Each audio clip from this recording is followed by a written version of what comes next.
moving into this champ select brought to you by Omen and HyperX. As already, Gen.G once again banning away the Xayah here, this time on the blue side.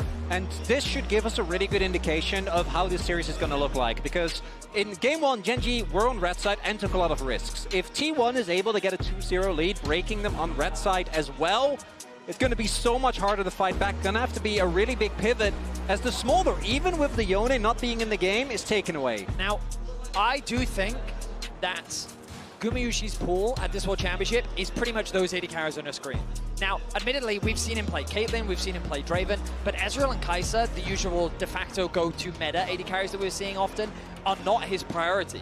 The question then becomes, where does Ziggs fall on the totem pole? Because we saw how effective it was for Paze and his ability to stall out the game, but is that something that T1 want to try and prioritize? And if they do, what do they then put mid lane to complement? And I was going to say, this Skarner pick does seem to make a bit of sense based on how much Canyon has wanted to play it. The amount of success, though, isn't necessarily giving us a lot of joy. But what's the other option? It's now Caitlyn and Kindred. Caitlyn, right. All right, there we go. There are some AD carries. It's Gumayusi. Well, I mean, of course, he's going to pick a lane-dominant AD carry. And the lane swap meta, I debate how effective it is. But the biggest surprise to me is the Kindred coming out from Oner as an answer into the Skarner. That's some shades of 2022 that I'm seeing here with the Kate and Kindred. And do note, Nidalee this time around was not banned. And that is something that Canyon, we saw even in the series against FlyQuest, has very heavily relied upon. And Gen.G, the Jax, obviously a good adaptation. The Renekton didn't really hit last time around. Is available this time as well. It's also very good into double AD carry, exactly. Right? But the Ahri thus far hasn't really sparked a lot of confidence. Faker can just go for the Silas, and I know it's a supposed counter pick, but that's not really how the games have played out thus far here at Worlds. But if they wanted Gragas again, they had to take it right there. Gragas, decent matchup into the Jax, and if you have the Kindred, you kind of want to get things that are bad guys off your Lamb's Respite to get the most value, so that could have been another great pickup, but it's going to be the Braum instead. That is going to be just the power lane here for both Gumayusi and Keria, but they're going to need some engage from somewhere. I mean, so the Lulu ban caught me off guard a little bit, but the logic is mainly Lulu's very good into Braum, and there's the realistic possibility of Paze. We've already seen Twitch, not that I'm expecting Twitch in this draft, but a potential hyper carry to pair up alongside of Lulu could be an effective answer. So that's going to be taken away. The Galio going to be banned away as the idea between a potential Camille plus Galio plus Kindred combo coming out from T1. Bit of an old school, but definitely a classic. That Respect, along with the Renata, now taken away by T1. Yeah, it gives them some engage options as well. So trying to take those off the board as much as possible, as there is the Renata ban as well from T1's side. Of course, another option that's pretty good into the Braum. Saw it as well in the BLG series, obviously in that Game 4. Hanwha versus BLG. A lot of shenanigans happening with that Galio. The Gragas, I do agree with you, Atlas, seems like a no-brainer, but that is not going to get taken away. That is good into Jax. Zeus just came off of a great game off of it, and it synergizes really well with that Kindred. Maybe Gen.G has a plan into it, or something like that, because you could imagine that they do have it pretty fresh in their mind, that that is a likely pickup. The Maokai going to be a consideration, though. That could be the support option or a top option. We saw that from... No, it's not going to be support. I don't think Braum jungle is going to quite be happening here. Why am I blanking? It was Bree. Bree this week I saw it from yesterday. I think it's a pretty good matchup into the Jax, in all honesty, and you get so tanky. I don't love Maokai as an engage, just because it's so slow and it's very, like, slow. Sorry, slow, I said that twice. It is slow, and possibly slow as well. Yes, exactly, yes. I'm fascinated as to how they're going to round this draft out. You're expecting some sort of AP mage to come through. Gen.G kind of sticking to this idea of diving with Ahri, Kai'Sa. Give me the Blitzcrank. Do it, Lance. Don't be scared. No, I imagine it's going to be something like the Rel or the Leona. Rel makes a lot of sense. So they're effectively playing full dive into Braum, Kindred, and Maokai.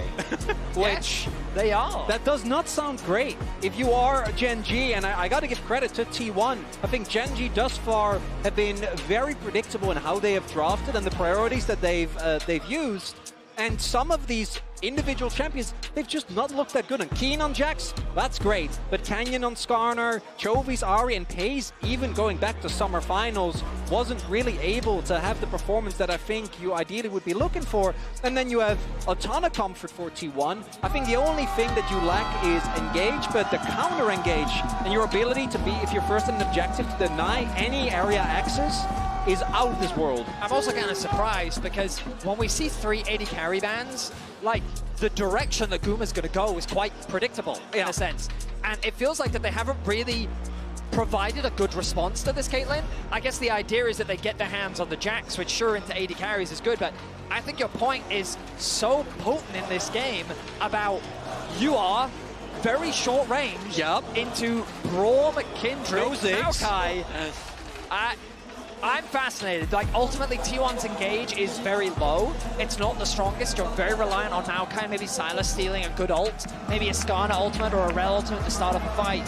But I think T1 have cooked, and I like the dish that they prepared. Yeah, no, I would agree. And I think that not having a lot of engage only matters if you lose the range battle. But I think they're doing okay in that regard. That's true. When that sort of is one of the concerns. And when you can throw saplings around to get as much information as possible, I mean, Zeus should be able to just face check anything that he would like later into the game because he's going to be a walking fortress. I think that once again, T1 are coming out of a draft looking really, really good. And this time it's on the red side. And Gen G and Gen G fans might need to start getting nervous unless they can find some angles. But it is now time to get onto the Rift and see whether they can put their money where their mouth is. So we jump into game 2. The other thing is zone control. Caitlyn traps, Maokai saplings, as you highlighted. You said that Zeus could pretty much face check into anyone, right? Because, you know, he's Maokai, he's a tank, he can also use the saplings, a lot of safety. Good luck face checking into Braum Caitlyn. Like, that is a horrifying thing to have to face check into. And the problem is that even if Gen G is first on an objective, throw the Maokai ultimate, zone them off the objective. You then regain the space. Once you have the space, trap. Like, and now you've got to walk into us again. I think that the idea of playing around objectives, I'm going to be fascinated to see how Gen G navigate their way through that. I think flanks and vision control is going to be so important for them. Chovy's going to have a really good laning phase for starters. Did go, by the way, Gen G loves the resolve tree, as we can see. I mean, Chovy just loves grass. He does love grass. It's just another like thing that he can access some dopamine from. Yeah, you know? So Chovy needs to do a good job. I also think that Keen, if he does get his matchup, should be able to get the shove. But the problem is you don't really want to 2v2 as Kaisarel into Decayed Braum. So you're incentivized to lane swap so that your bot lane can survive, but also you kind of want the Jax to match the Maokai, because Maokai early doesn't really get to do a whole lot. It looks like it is actually T1 that is going for the swap here initially, playing 2v2 mid. You'll notice that Guma was hovering around mid for quite a while, which means that he was quite late to the top wave. On top of that, Zeus was denied from farm on the bot side of the map. So already this lane swap isn't ideal, optimal for the way in which T1 is setting themselves up for success.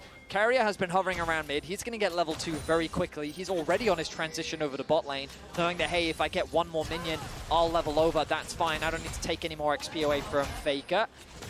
Jungler pathing topside, those kind of you'd expect Oner, which means that the threat of the dive is coming. Yep, Keria is going to get stunned up here by Lehans as he makes his way in level 2. Only level 1 for Keria. He's burning down. He's dead. That is going to be first blood going over to Canyon, and they'll take some plates to boot because Zeus now finds himself in a whole lot of trouble. Might have a twisted advance to try and outplay some stuff. That Arcane Smash was pretty good, or the Bramble Smash as it's known now. As Canyon underneath this turret has to flash. He's able to dodge the turret shot as a couple more autos are needed. It's Pace that locks it down, almost dies, and somehow they navigate the dive. Game number 1, the dive of disaster. Game number 2 puts Gen G back on the right track. A kill for Pace, and so many resources for T1 going to waste. I mean, that was perfect execution from Gen G. They punish the rotation from Keria. They get him before he gets level 2, and then they manage the tower aggro phenomenally. This is the Gen G we were expecting. And this is exactly the Gen G that we need to see in this game if we want it to get to a best of 3. Which we do. They have to start early if they want to get some of these advantages. You already said that the script is written for how fights are going to go later on in the game, and it's not very fun. if you're not on T1. So Gen.G, they have to be able to snowball this forward. We'll see what they can do, because it's not over yet. They need to get more leads.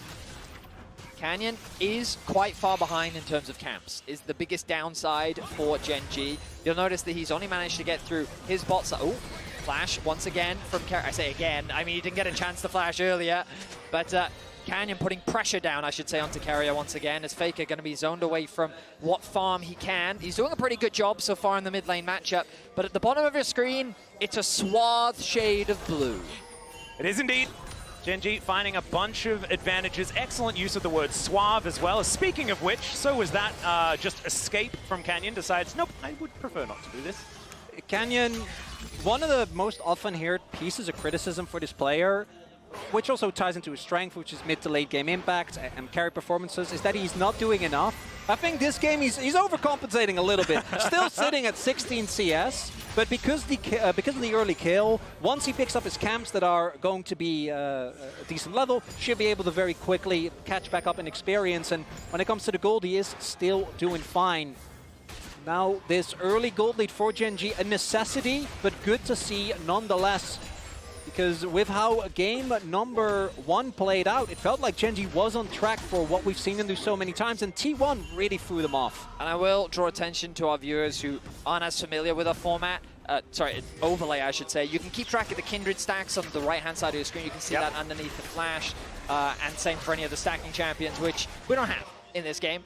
But, yeah, Smolder was banned. Yeah. Oner actually doing a decent job if we're going to compare Kindred performances that we've seen this Worlds. I think he is currently 13 minutes earlier on his first mark, which is pretty cool. Yeah, not bad. And Shu didn't even need that to win the game. So that says marks something. Are overrated. Yeah, we are really snowballing on the marks. If he keeps this one up, it could be completely ridiculous. Yeah, exactly.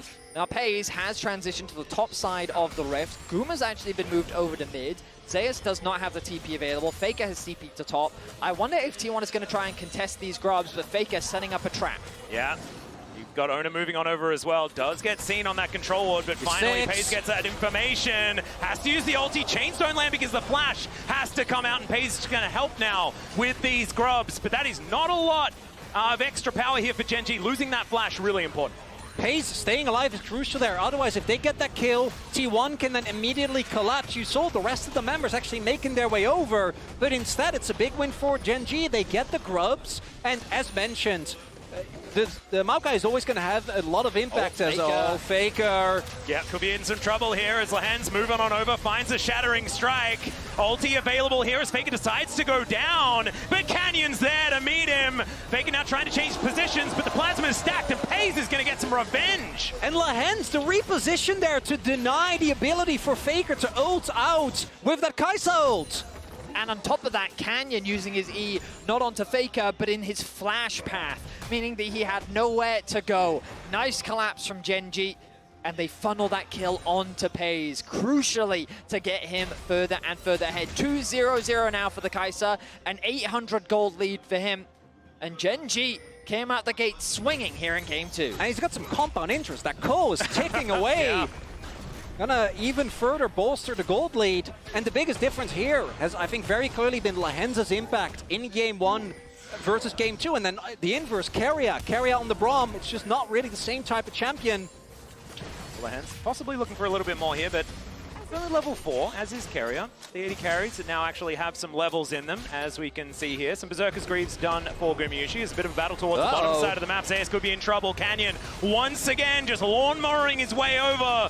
Oner going to get caught by the brambles. Actually not, because of course they're Zeus's. I'm getting confused. Should be a jungler that has that ability. Keen jumping back though. I don't know about that one, but he has the counter-strike. Zeus now looking for an opportunity here, but Keen looks like he's out. Canyon now the one moving forward, but Oner is continuing these autos. The Dance of Arrows can get him in range as they get the bramble smash to slow Canyon down. Impale's going to be dodged beautifully. Counter-strike for the stun. Canyon on about 1 health, and Oner cannot dive the turret. Not even close. Canyon holds on to his flash and makes sure that he keeps that summoner available, but what an almost turn from T1. There seemed to be a bit of indecision on the side of Gen.G about whether or not they wanted to commit to the play.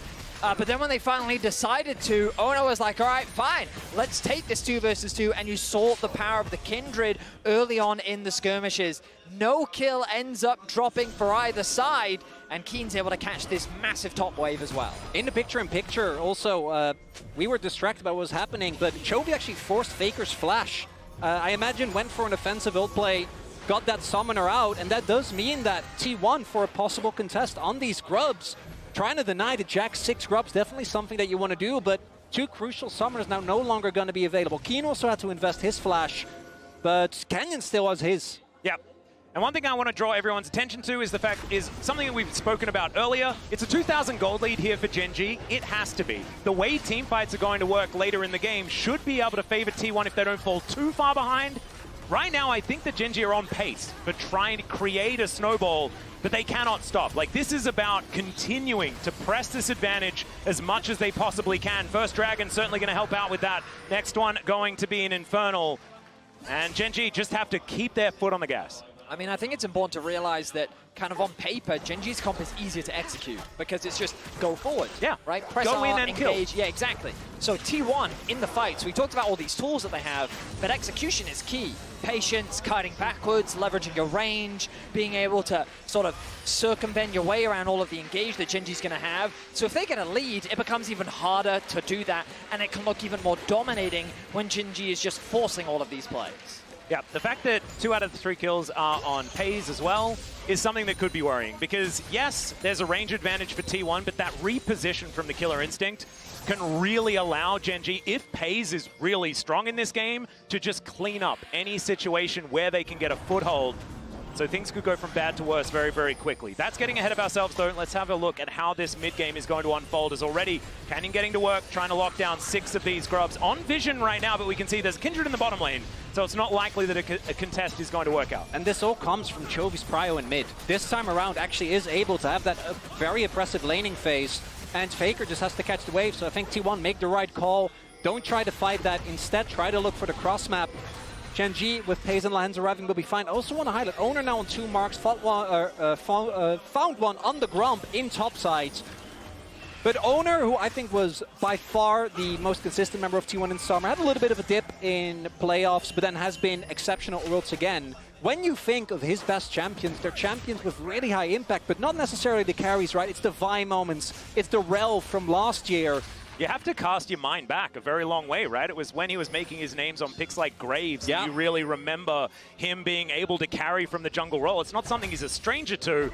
This is maybe something he's a bit rusty on. It's just not something, like it's not about whether or not Oner can do it, but it's about how T1 as a team functions and has over the last couple of years. I will say that when you look at this T1 draft, it definitely isn't typical T1.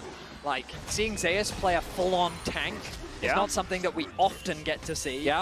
Keria, I always think of his supports as, I mean, he's the flashy playmaker. When he's on Braum, we remember it, but not with a great look in our eye, you know? So I will say that, like, this T1 composition is definitely a bit of a difference from what we normally see from them. And while we didn't see the best version of Gen G in Game 1, you have to wonder if T1 also trying something different out on the red side to see if they can catch Gen G off guard. So far in the early game, Gen G have been outperforming them in terms of the lane swap and punishing them on the side lanes. We'll see how things transition as we get into the mid-game and these objectives become more important. Yep, I think Gumayusi's positioning going to be extremely important, and the way Oner plays around the rest of his team to try and maximize these marks. Shun got to 4 stacks of the Kindred mark at 28 minutes and 42 seconds. See whether Oner can get a little bit higher than that, because it's the next few that are going to be the most important. Of course, remember guys, 4 stacks on your Kindred marks, that's when you get the big old range boost and you're feeling really good about it. But Gen G right now utilizing 6 grubs to smash down this turret. It's not a race this time. Yeah, T1 just didn't even really start. It's also the biggest boost, and it's the only one that's actually essential. You know, everything past that is nice, but particularly, Lahens. Yeah, possible catch here onto Keria once again. He shows them the door, but Pays says, no, I'm not going to get caught by that one. One more auto attack, but there's the Lamb's Respite. And Oner is going to be able to save Keria. He actually walks out so that he doesn't get tagged. I like the aggression there from Gen G. Keria, thanks to Oner's ultimate, is able to get him away to safety. But Keria, very close to losing his life, and you can see how much control Gen G have over the map. That bottom side is just littered with wards. And it just goes to show the way in which they set up the pressure onto bot, they had control over mid, transition that priority, and then they converted it into an easy objective setup. All of the early game objectives have gone the way of Gen.G, and now they return their bot lane to mid, ready for the Rift Herald. The thing that I'm looking at is still just going to be Oner. As this game goes on, you can see he's got a gigantic lead as far as farm is concerned, but it is still Canyon. With these early kills, with the amount of objectives that they've been able to lock down, does have a slight gold advantage, but it is very, very slight. And Oner is a large proponent of where the damage is going to come from in this game from T1. And as that range increases, his lethality will increase as well. Not the stat, just in general. It's an awkward word to use in League of Legends. I apologize, but that's going to be Rift Herald going on over to Gen.G as well. A monopoly on these objectives so far in this game as Keria's flashing on over. Lehens could be in trouble. Shattering Strike going to hold him in place as Faker wants to be able to get a piece of this. He's not going to get the kill. That's going to go to Oner as T1 who managed to get their first kill of the game. Really nicely done there by T1. So Gen.G started up the Herald as a hold that thought we might have a collapse imminent here. Yeah, you've got Zeus throwing down the Nature's Grasp, looking to try and catch them in place, but Gen.G, they just exit. They just leave. The move to the left. I like the approach. Not too bothered there. Keen will get the turret though. But T1 there identified we can't really fight for the Herald. And Chovy was alone in bot lane. So they read the play. Lehens actually trying to cover for Chovy, but gets caught mid-rotation. It's going to be the Grubs and the Herald going over to Gen.G, but the second Dragon of the game. Oh, okay. He just wanders on in there. He'll flash away, so they at least get that. Faker also taking the outer turret on the bottom side, but that is so big. And now it's Hextech Soul this game. Oner didn't have Smite. And the only way that Canyon knew was because he saw the W from Pays go over the wall. He saw the HP. It didn't get smited, and so he's like, wait, I think there's an angle Something's here. fishy. Yeah, and so he just went for it. Beautiful play from Canyon. Great read from him. The Herald gets dropped in mid. And the player that we haven't talked about, but is getting monstrously scary, is Keen in the top lane. He secured a full tower on the top side, uncontested. He's almost got a 1k gold lead. That Trinity Force is on the horizon. And we talked about it in the draft, right? Into double AD carry, even into a Sylas. This Jax is not really going to be afraid of anyone on the side lane. The Maokai is just going to do his best to hold him off.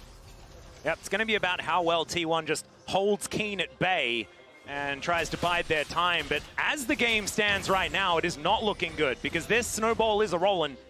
Gen.G are capitalizing. But it's only 2.5k, something like that as far as the gold lead is concerned. 6 Grubs and 2 Dragons are what they get for it, though, which is still very, very valuable, especially with the Soul being this Hextech. In game number 1, T1 found the one win away of the Baron Call, and it was a weird moment because it felt like Gen.G was aware of it, yet still underestimated it. It brought them back in the game, and I think they're going to need a similar moment here because, as mentioned, this composition is really going to struggle as long as Gen.G has that map control. Gen.G is now the one that keeps shoving out the waves, keep having Prio on the vision, and it is quite hard for T1 to find a good snap engage. They have a ton of CC once you actually get on top of them, but you don't have something like the Rel, like the Leona, like the Vi to really start off a teamfight when Gen.G isn't ready. Well, we talked about how Gen.G, if they start off an objective, T1 actually have a lot of ways to gain access onto the objective, even if they don't have the best engage, simply due to the fact that they have a Caitlyn plus the Maokai ultimate. But ideally, they're on the objective first. They have position with the Caitlyn traps. They're forcing the enemy to face check into their Braum, into their saplings. But T1 are never being given that opportunity, thanks to how well Gen.G is snowballing this early game. They have a 3k gold lead. They're playing around their side lanes incredibly well. They've got a 4-1 setup right now. Faker's in top lane catching another wave. And Gen.G are just very methodically suffocating T1 out of the map. Yep, pulling them around, as you can see, moving over towards his inner turret in the mid lane. Ace in the hole does go down, fair bit of damage onto Lehens. Decent knock up there, but Keria had to invest the ultimate just to get them away from this turret.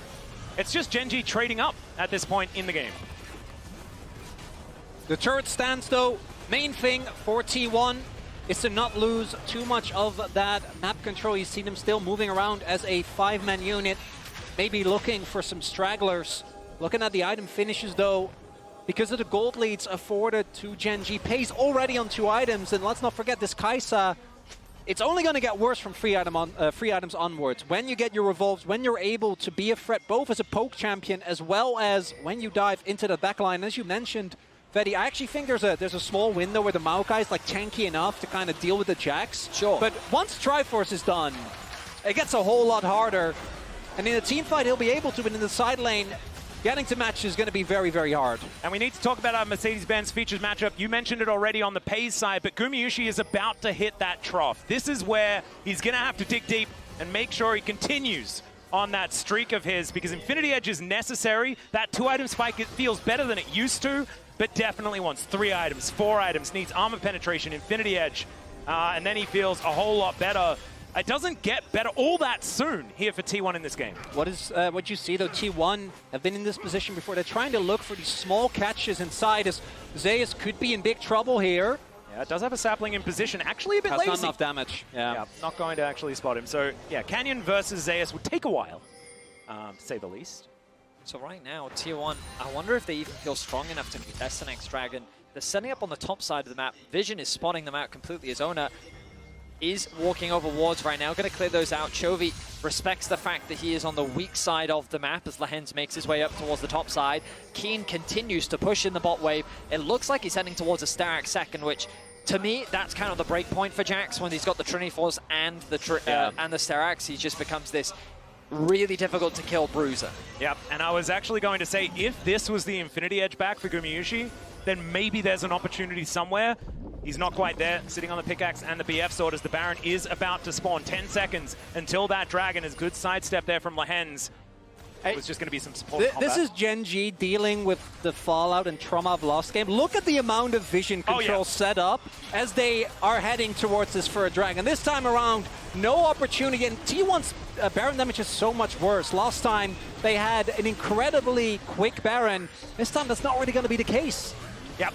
T1 not going to be able to get on over there. I think as soon as everyone saw that those timers were matched up, they were like, oh, T1's going to try for it. Gen G, of course, saw as well, and so they were able to stop that one from happening, only investing the limited resources to lock down Soul Point for themselves, continuing that monopoly on the neutral objectives. And this is really looking good for Gen G here in game number 2, which, if you're a fan of 5-game series, is pretty good.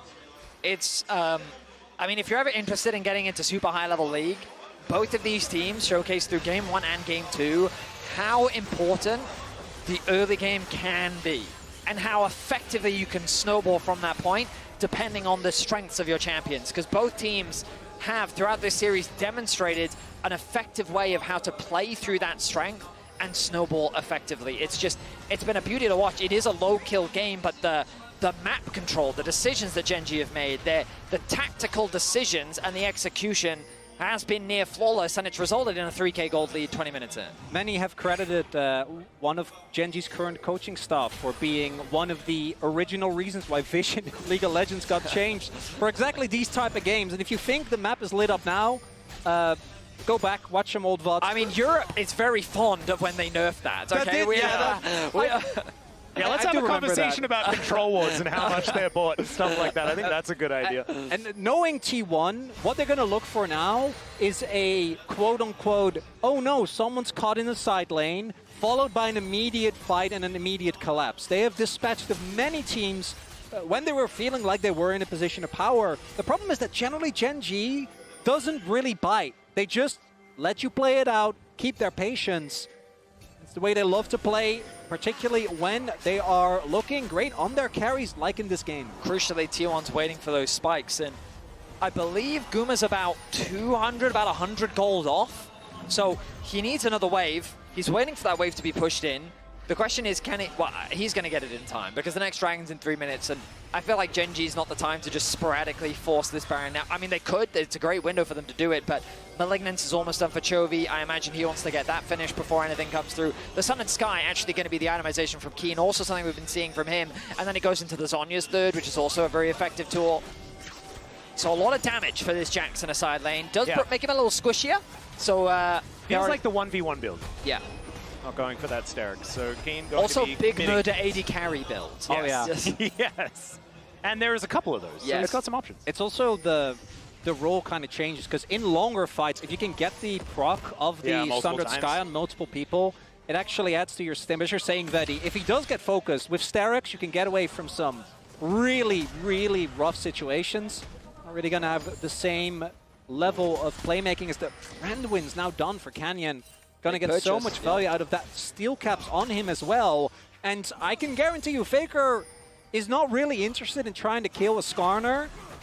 But for the AD carries, it's going to be quite tough. I think Pays might be mega close to his Nashes. Does he have it yet? Pretty close is now Keria gonna have to flash.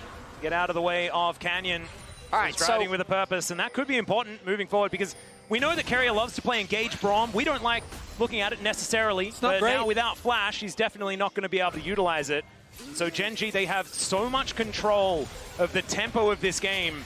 As Lahan's gonna have to crash away from this one. T1 just attempting to bully them out of the river. Canyon moves on over and says no. Item-wise, we're about as good as we're going to get, right? Both these teams should sit there and say, all right, Guma would love another item. He's not getting it. The Soul is spawning in about a minute's time. There will be nothing that he can buy in that window to be able to really be much stronger. T1's not buying it. What is Zeus They're like, up to? you're not going for this. Well, we'll see what they can actually get done here as it's going to be Keria blowing up like a balloon. They were not! Yeah. They were not doing it! No. They did not want to, and now Gen.G might be able to just head over towards this Baron and try and take that one down. Chovy still with that Spirit Rush running. Faker able to dodge out of the way. Keen. Oh god, this flank angle is absolutely terrifying. Of course, all of the things about T1's team fight still kind of stand, but without the Braum, that's a big piece of that puzzle missing. We'll see what they're able to do here as the nature is grasping. Does manage to stun up Canyon. He can get over that wall pretty comfortably as now they've just singled out Zeus. So much damage. Lahens takes the kill. And T1, they had the trap set up, but Gen.G don't want to go there. As now Oner trying to dash back. Keen says, no, I'm going to buy time for my teammates as Keria comes over. The Winter's Bite does nothing, and Keen, he just wants to fight again. They'll take the Baron, and Keen gets back into position. And now Canyon is just crashing into them. The two-man impale as well. And Gen.G will destroy the Baron, destroy the team fight, and I think they're looking for the game. Gumayusi is not going to stay undying this Worlds. It is a systematic dissection of T1. One by one they fall, one by one the objectives follow. Gen.G, calm, calculated, just eviscerate T1. Oh, and that's straight into Soul as well. The Nexus might not fall, but this game really should be over. Baron here for Gen.G. Hextech Soul on top of it. And let's be fair, this is what we all wanted. Oh, yeah. And this is beautiful execution of this draft as well, from Gen.G start to finish. As you can see, T1, 4 versus 5, desperation, but they knew if they let this Baron go, they're just going to slowly but surely lose the game. What's crucial here is Gen.G giving absolutely no window to flip the game. With Kindred in particular, it's so easy to get over the wall, and we see that he is just being systematically denied access, and the Keen value, this Jax does so much into these AD carries, they just can't deal with him. I think that Keen is the biggest factor here. Oh, him just standing there, it's kind of like his aura is saying, he's try menacing! It, you know? And the problem is when you lose that Braum, you lose a crucial part of your front line. So there's no way for them to approach. He's stressed out, man. Always fantastic to check out the Gen.G coaching stuff, but like you say, once again, back in position. Keen with the Counter-Strike now on cooldown, but Gumayusi, oh my god. That was insane damage. We've also now got a Seeker's Arm Guard on Pays. They really want to finish this game right here, right now. Look at that, another Void Seeker going to connect. And Zap onto that Caitlyn. They can't walk up. Like, how are they supposed to stop this freight train from crashing into their base? Gen.G have taken 2 inhibitors in a matter of seconds. It's a 10,000 gold lead plus here with this Hextech Soul, and T1 once again throwing out some grasping nature. They try to line up behind their tank, and it is absolutely working. Pays is indeed unstoppable as Keria goes down. The Killer Instinct is named well as theirs is his second one. The Lamb's Respite going to keep them alive.